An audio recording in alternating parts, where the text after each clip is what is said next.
A letter to an RM. So you're back. Your missionary service is over. You've been welcomed home by the loving arms of your family and friends. What now? You just finished the spiritual highlight of your life, right? You've climbed to the peak of your discipleship, and now you've made it back down to the valley of reality and low expectations. Honestly, I can't think of a more untrue or deceptive idea. You and I have spent 18 to 24 months of our lives becoming so accustomed to the miracles of His work in the lives of everyday women and men, but some of us started to believe His goodness had more to do with our calling, that time, and that tag. We spent our days teaching God's children about what living like a committed follower of Christ looks like, and promising with power and authority in their living rooms the blessings that will fill their homes and meet their needs as they do so. And now we hesitate to believe it'll work for us post-mission. Friends, you weren't called because you were qualified. You were called because you were willing, and by His grace, you were made qualified. On the mission, you weren't blessed and edified because you were a missionary, but because you were trying, and you had faith in Him who gives blessings. Would things be any different now that you're home? Did God clock out? Did He suddenly change His mind? No.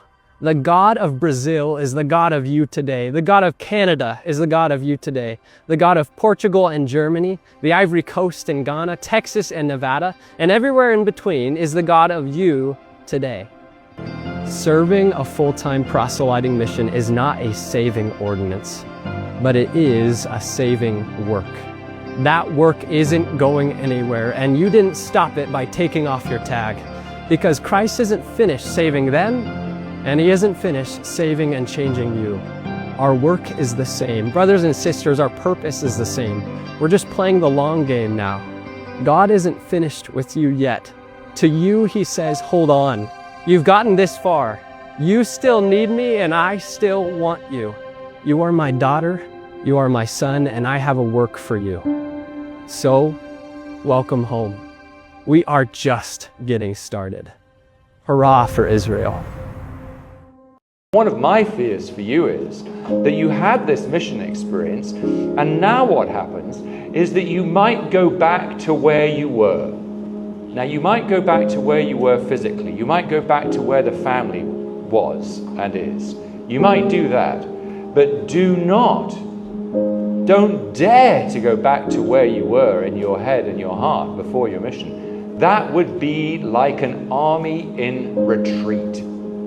As a foe advances towards you, you're turning and running away. You know better than this now. As Sister Kieran taught you, everything that you have taught to those sweet souls you found and served and came to love is true. And you must not go back to where you were. And some of you have already felt yourself slipping in that direction. And you've got frightened already because you've seen and felt this happening as you've slipped backwards. I'm here to plead with you not to fall for that. And do I understand that there are forces that pull you down? Yes, I do. Do I understand that you're in a frightening or potentially frightening moment? Yes, I certainly do. And we do. And we plead for you to keep reaching up. Why? Well, that is what your Father in heaven wants. And that is what His Son, Jesus Christ, wants for you.